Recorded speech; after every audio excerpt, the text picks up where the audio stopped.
Today we will discussing the new point, stem cells. Stem cells means these are undifferentiated somatic cells of multicellular organisms. These are undifferentiated somatic cells of multicellular organisms. They are the capable of giving rise many more cells of same type.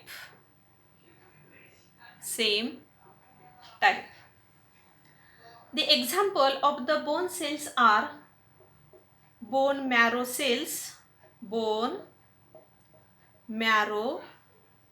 cells, blood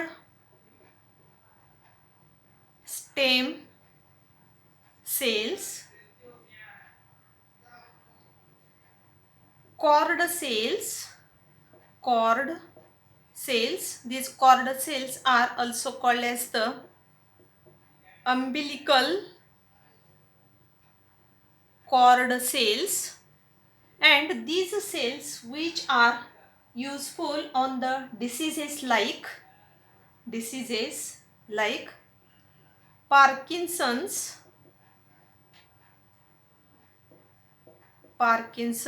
disease,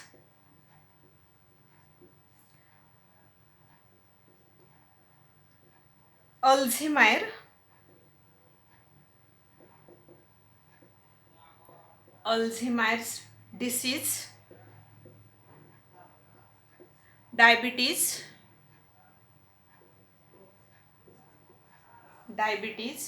leukemia,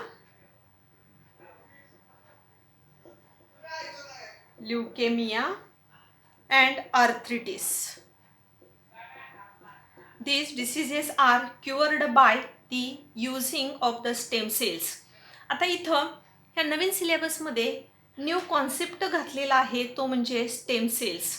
आता ह्या ज्या stem cells असतात की ज्या umbilical cord सेल्समधून त्या मिळवल्या जातात, किंवा ब्लड स्टेम सेल्स ज्या आहेत, ब्लड सेल्स जिथं तयार होत असतात, तो जो एरिया असतो त्याला बोन मॅरो असं म्हणतात. ह्या बोन मॅरोमध्ये, आता बोन मॅरो कशाला म्हणतात हे अगोदर आपल्याला माहिती पाहिजे. तर लॉंग बोन्स जी असतात, लांबीला जास्त असणारी जी हाडं असतात ती आतून पोकळ असतात, आणि त्या पोकळामध्ये ती जी पोकळी आहे त्याच्यामध्ये असणारा जो अस्थिमगज आहे त्याला बोन मॅरो असं म्हणायचं. आणि त्या बोन मॅरोमध्ये असणाऱ्या ज्या सेल्स आहेत त्याला बोन मॅरो सेल्स असं म्हणतात. आणि त्या बोन मॅरोमध्येच त्या ठिकाणी ब्लड सेल्स तयार होत असतात. त्यामुळं ह्या ज्या सेल्स आहेत त्या सेल स्टेम सेल म्हणून यूज केल्या जातात. आता ह्या स्टेम सेल्स ज्या असतात त्या मूळतःच अनडिफरन्शिएटेड सोमॅटिक सेल्स असतात. अनडिफरन्शिएटेड याचा अर्थ की त्या सेल्स त्यांचं आपण सॉर्टिंग करू शकत नाही, पण त्या सेल्सचं समजा जर आपण त्या ठिकाणी यूज केला असेल तर त्या एका सेलपासून अनेक सेल एकाच प्रकारच्या तयार करण्याची कपॅसिटी असते.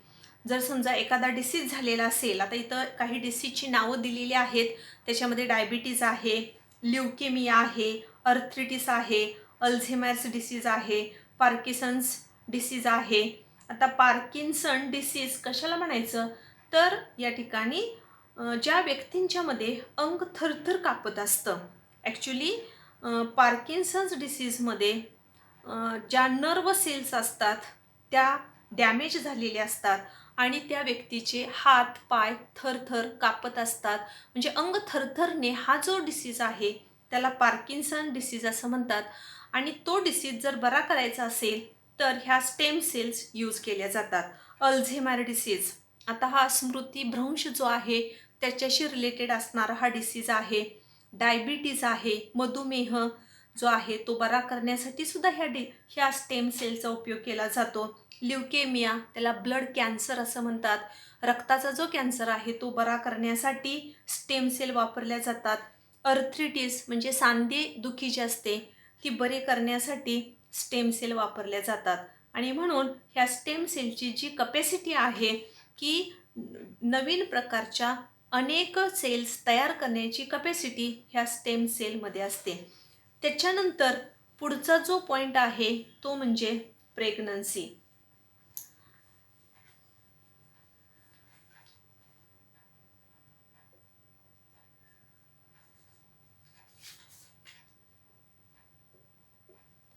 Pregnancy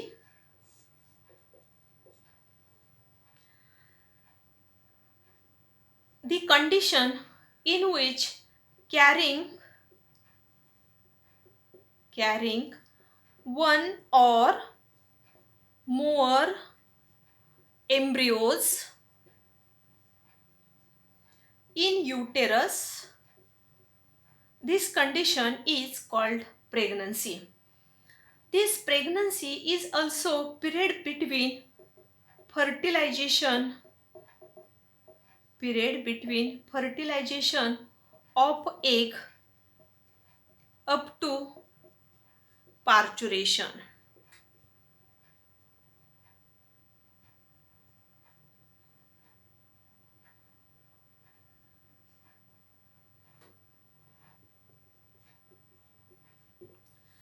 In human, this pregnancy period is about 260 days from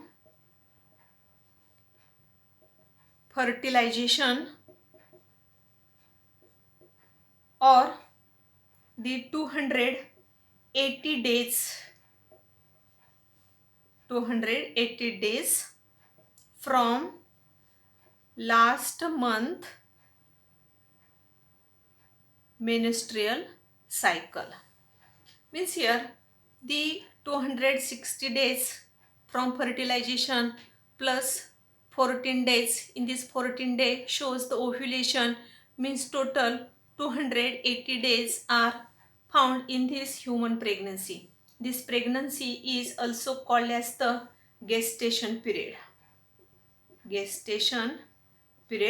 And this gestation period is different in different species. For example, in cat, the gestation period is about the 58 to 67 days. In this horse, the gestation period is about 11 to 12 months. In this rat, the gestation period is only 21 days. As well as in hens, the gestation period is only 21 days. In this elephant, the gestation period is about 18 to 22 months. These are the pregnancy period or the gestation period. This is period between the fertilization of egg up to parturition. In this human, this gestation period is divided into 3 parts. In this first part called as the first trimester, second called second trimester, third called third trimester. म्हणजेच या ठिकाणी इथं pregnancy कशाला म्हणतात तर युटेरसमध्ये एक किंवा एकपेक्षा जास्त एम्ब्रियोज जे असतात ते युटेरसमध्ये त्यांची जी वाढ होत असते त्यालाच प्रेग्नन्सी असं म्हणायचं. प्रेग्नन्सीचं दुसरं जे नाव आहे ते म्हणजे गेस्टेशन पिरियड. म्हणजे बाळाची वाढ होण्याचा जो कालावधी आहे त्याला गेस्टेशन पिरियड असं म्हणायचं. हा जो कालावधी आहे तो नेमका कुठून कुठं असतो तर फ्रॉम फर्टिलायझेशन ऑफ एग, म्हणजे एगचं फलित झाल्यापासून पुढं त्या बाळाचा जन्म होईपर्यंतचा जो कालावधी असतो त्यालाच गेस्टेशन पिरियड असं म्हणायचं. ह्युमनचा जर विचार केला तर गेस्टेशन पिरियड म्हणजे बाळाची पूर्ण वाढ होण्याचा कालावधी हा 266 दिवसांचा आहे. पण केव्हापासून तर फर्टिलायझेशन झाल्यापासून. आणि 280 दिवसाचा कालावधी हा लास्ट मेनस्ट्रियल सायकल म्हणजे शेवटची जी मासिक पाळी झाली तिथून पुढचा जो कालावधी असतो तिथून जर काउंट केला, कारण बरोबर 14व्या दिवशी ओव्ह्युलेशन होतं असं जर गृहीत धरलं तर हे 266 दिवस आफ्टर फर्टिलायझेशन आणि त्याच्या अगोदरचे 14 दिवस म्हणजे टोटल लास्ट मेनस्ट्रियल सायकल जी आहे, लास्ट मंथची जी मेनस्ट्रियल सायकल आहे, असे मिळून त्या ठिकाणी 280 दिवस होतात. आता इथं या ठिकाणी टोटल आपण 280 दिवसांचा जर काउंट घेतला तर त्याच्यामध्ये 3 ट्रायमिस्टर डिवाइड केलेले आहेत. म्हणजेच या ठिकाणी दिस gestation period or the pregnancy period is divided into 3 parts. First is first trimester,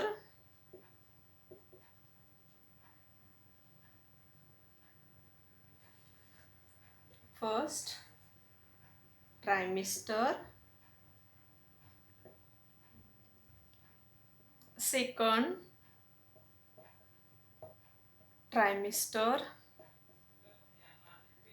and third trimester. असे 3 त्या ठिकाणी पार्ट केलेले आहेत. First trimester which is started from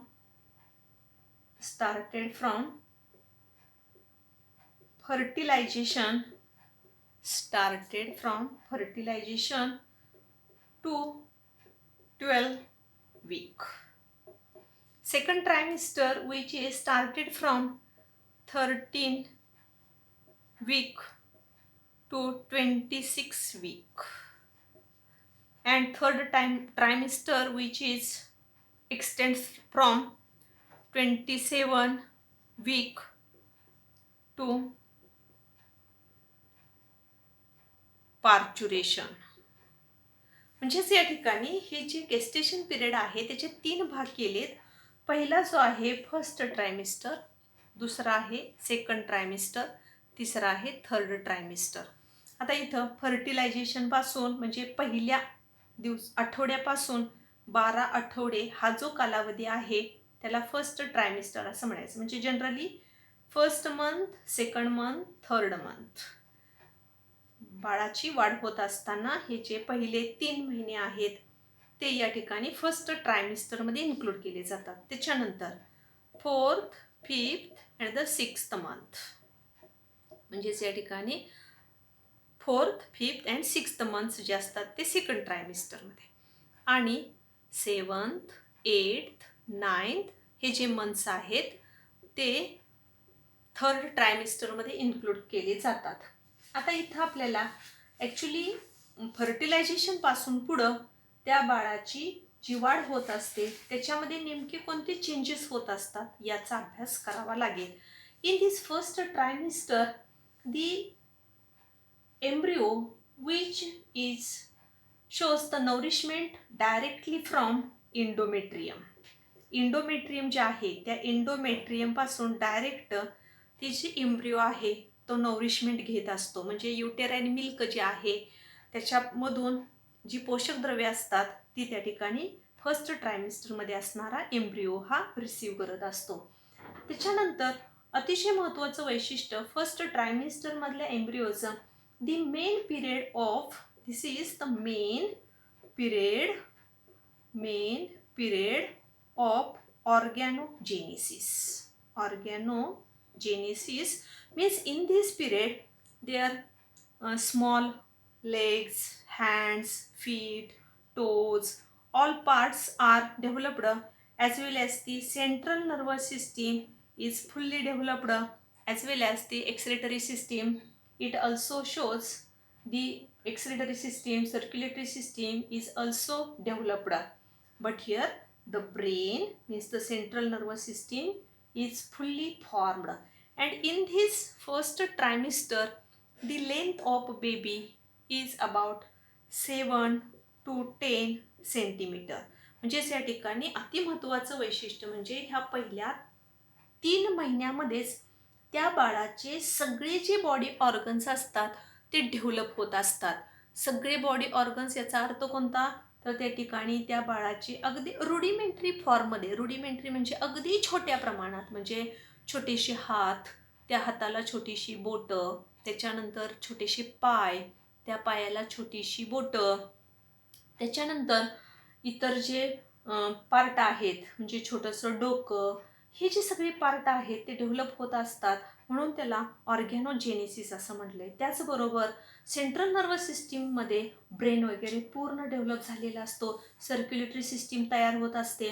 even heartbeats heard from 6th week, म्हणजे हार्टबीट्स जे असतात त्या बाळाच्या हृदयाचे ठोकेसुद्धा त्या ठिकाणी पहिल्या 6 आठवड्यामध्ये, म्हणजेच त्या ठिकाणी पहिल्या 1.5 महिन्यामध्ये बाळाचे ठोकेसुद्धा त्या ठिकाणी ऐकू येतात.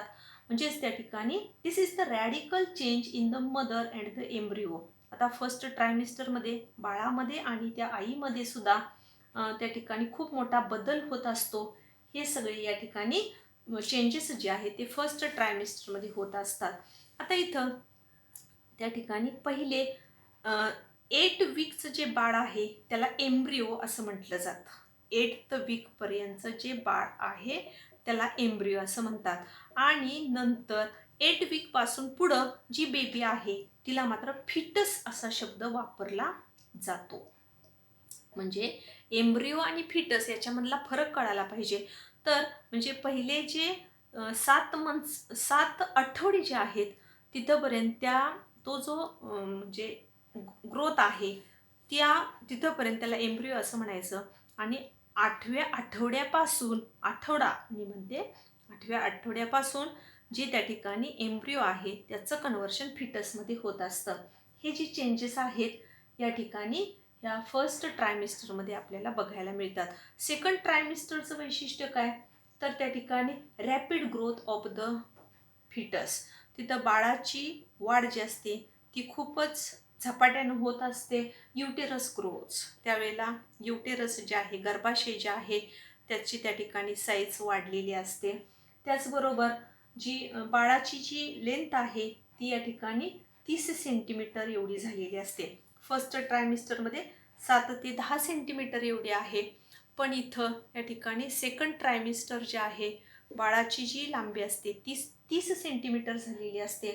त्याच वेळेला बाळाचं हेड जे आहे त्या हेडवरती, म्हणजे head has hair, eyebrow, eyelashes appear. म्हणजे बाळाचं डोकं जे आहे त्या डोक्यावर केस उगवायला सुरुवात होत असते.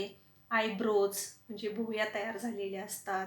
पापण्या ज्या असतात त्या तयार होण्याची प्रक्रिया चाललेली असते. त्याचबरोबर हार्मोनल लेवल जी असते ती हार्मोनल लेवलमध्ये जे HCG आहे, म्हणजे ह्युमन कोरिओनिक गोनेडोट्रॉफिक हार्मोन जे आहे ते डिक्लाइन होत असतं.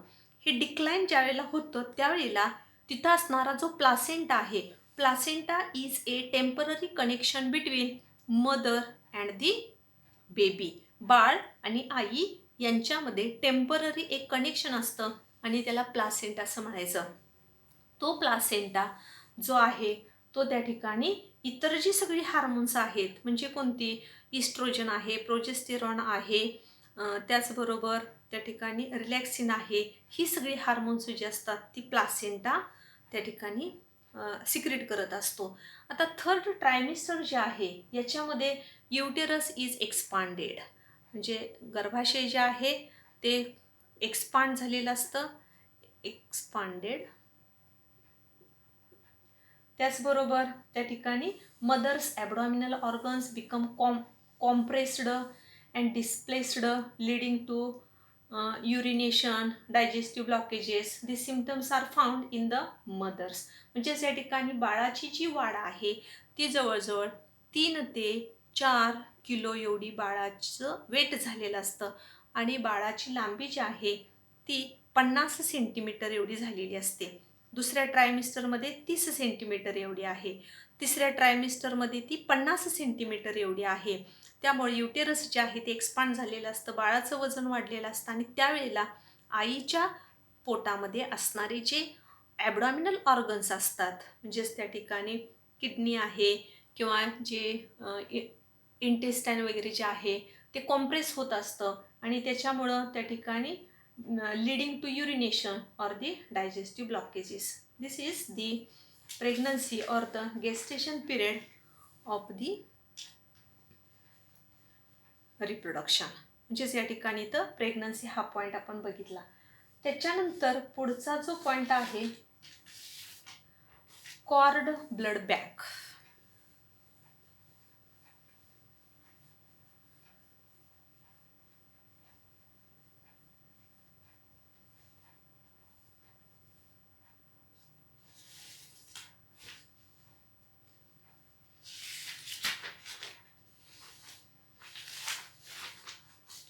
मग त्याच्या अगोदर आपल्याला प्लासेंटा जो आहे, प्लासेंटा त्याचा अभ्यास करावा लागेल. Placenta, here this placenta is a flattened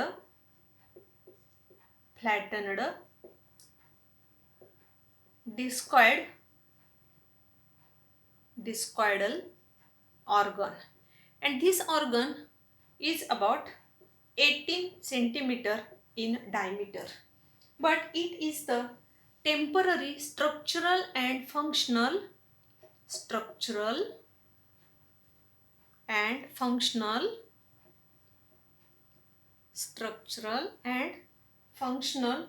connection between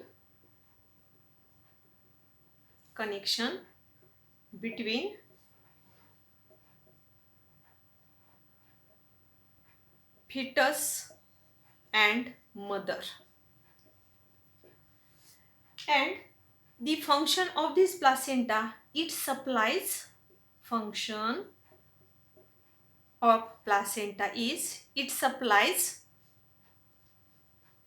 O2 and nutrients to fetus,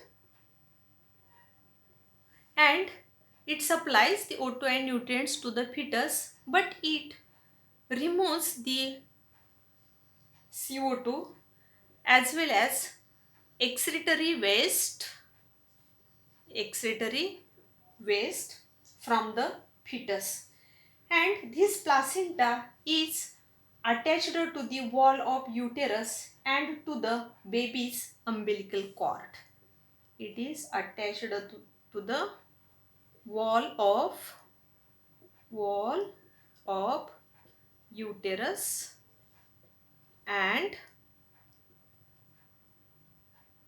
baby's umbilical